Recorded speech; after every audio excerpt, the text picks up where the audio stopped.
코리아나 2025년 3분기 누적 실적을 스루풋 회계로 분석한 내용을 진행합니다. 매출은 2.5% 감소했고 영업손실이 184.3% 증가했습니다. 가공비 배부 재고자산 회전율은 3.6회전으로 낮은 상태이고 PBR도 0.85 상태밖에 되지 않습니다. 분석 결과 재고자산 매출원가 분식회계 의구심이라고 표현해보고 싶고요. 비성분 재고자산 변동의 미스터리가 중점이 되겠습니다. 구독, 좋아요 부탁드립니다. 원가회계 손익으로서 매출이 486억 5,800만원, 전년 3분기보다 2.5% 감소했습니다. 반대로 재고자산은 13.9%가 증가했습니다. 매출원가가 0.6% 상승했습니다. 그 결과 매출 총이익률은 36.5%로 1.9% 하락했습니다. 판매관리비 3.1% 증가했습니다. 그 결과 영업이익은 영업손실 34억 4,400만원으로 전년 영업손실에 이어 157.7%가 증가한 것으로 결산이 됐습니다.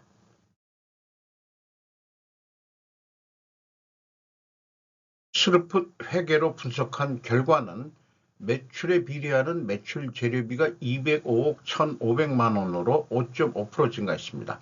매출 감소율 대비 8.1% 더 높은 수치이기 때문에 원재료 가격이 상승했다라고 1차 추론해 볼 수 있습니다. 수루풋율은 57.8%로 3.2% 하락했습니다. 운영경비 319억 원으로서 0.4% 증가했습니다. 그 결과 TOE 생산성은 0.88로서 0.08포인트가 하락했습니다. 스루풋 영업손실 37억 9천만 원으로 원가 회계 영업손실보다 3억 5천만 원이 더 손실이 났습니다. 재고자산 내역은 상품, 제품, 제공품 합쳐서 가공비 배부 재고자산 85억 3,400만 원으로 연초보다 10억 4,300만 원이 증가했습니다. 상품의 비중이 작지 않다고 보여집니다. 그리고 화장품은 원료보다도 이 재료라고 되어 있는 게 보통 다른 회사에서는 부재료라고 얘기하는데 내용물보다 포장이 이뻐야 화장품은 잘 팔리니까 이 재료비 비중이 보조 재료비 비중이 상당한 것이 특징이죠.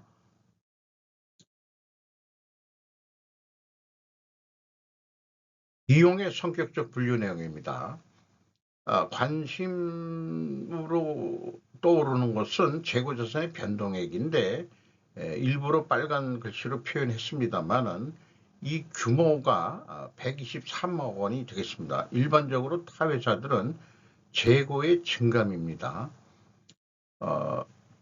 재고자산의 매입액이라고 표현되어 있으면 A 재고자산의 변동 범위는 전체 재고자산이 되겠습니다. 재고자산 매입액은 1.7% 증가했고요.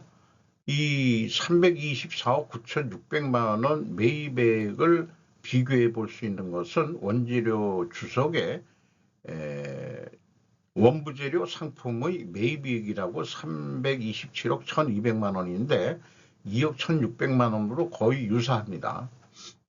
이거를 비교해 본 것은 혹시 재고자산의 변동에 상품의 매입액이 들어가 있는가 해서 이렇게 해본 겁니다. AB를 더한 MC 매출원가 재료비는 201억 6,500만 원으로 3.6% 증가했습니다. 운영경비는 0.4% 증가했습니다. 운영경비 319억 3,400만 원에서 판매관리비 212억 2,200만 원을 뺀 107억 1,100만 원이 공장 가공비가 되겠습니다. 공장 가공비율 34%, 3.1% 하락했고요. 재료 비율 66%, 3.1% 증가했습니다. 여기서도 우리는 원재료 가격이 상승했다라고 2차 추론을 해볼 수 있겠습니다.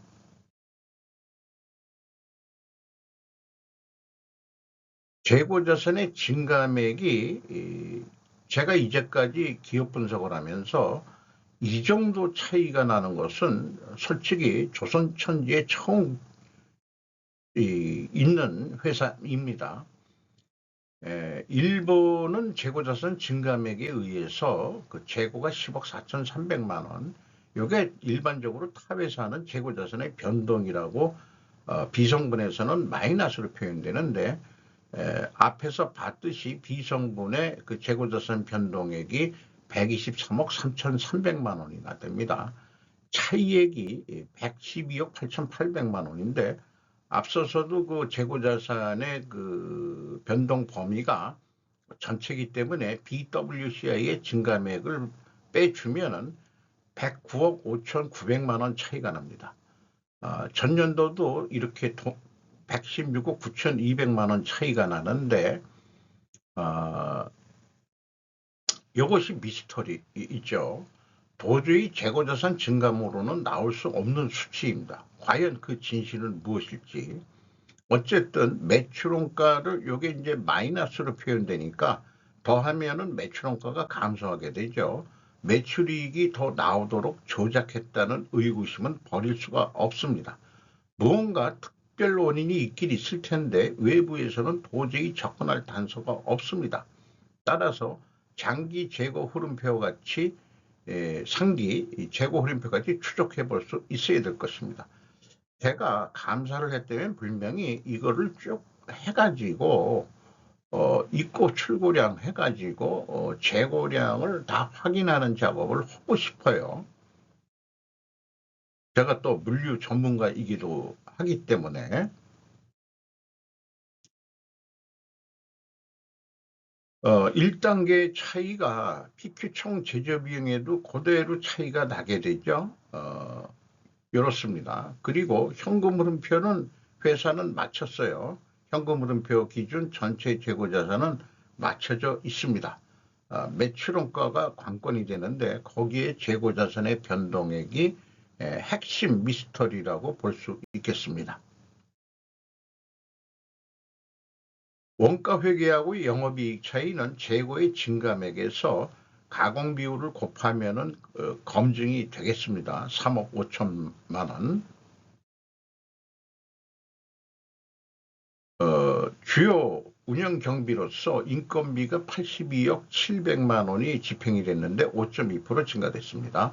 직원 수가 168명으로서 2명이 감소했습니다.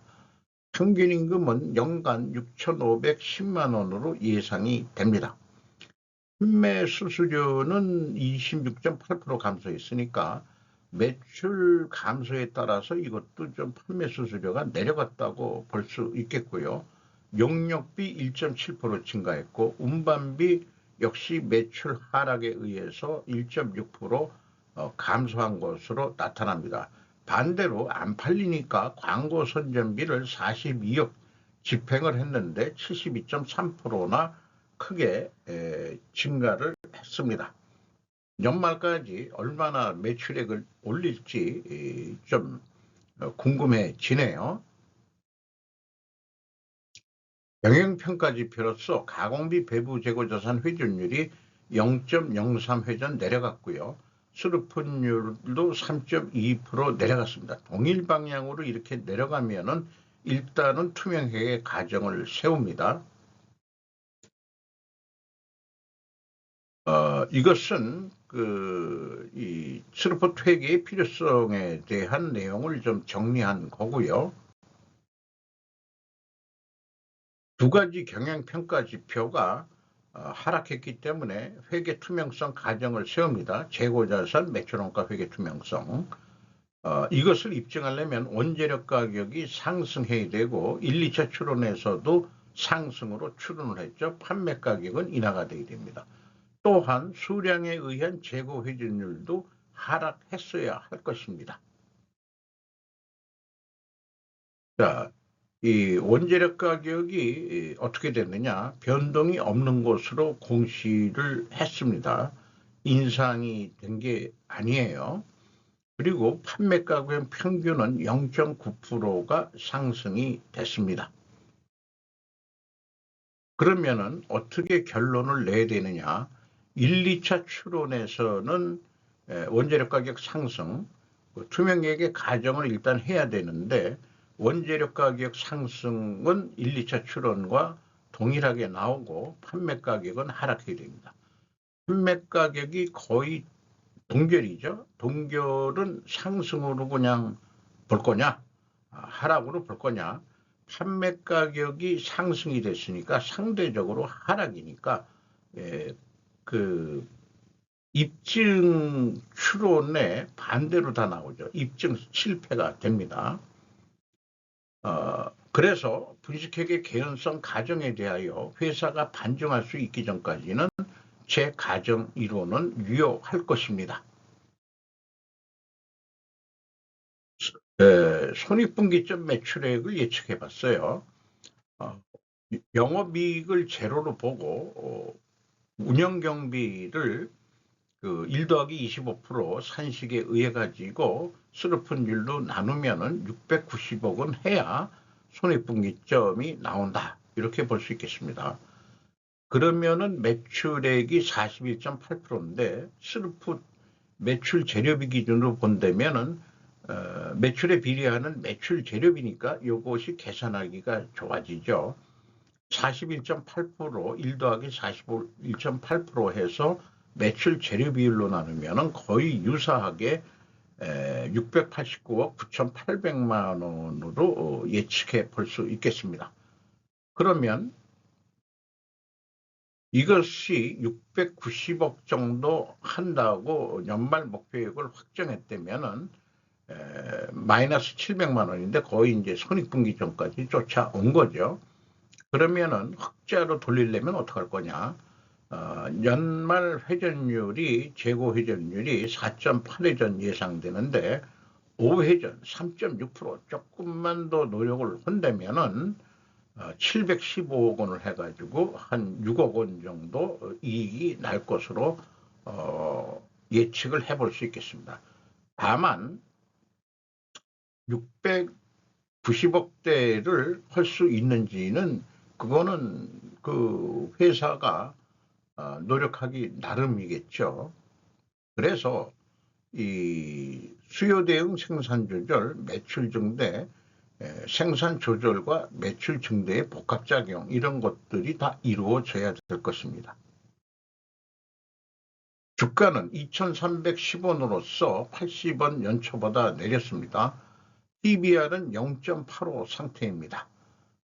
최대 주주는 유학수 씨로 6.58% 지분을 가지고 있고 그 이하 나머지 5% 이하 가지고 있는 사람들이 몇 분 있습니다. 작은 지분율을 가지고 회사를 운영하고 있네요. 이상 코리아나 3분기 실적을 스루프 회계로 분석해서 소개해 드렸습니다.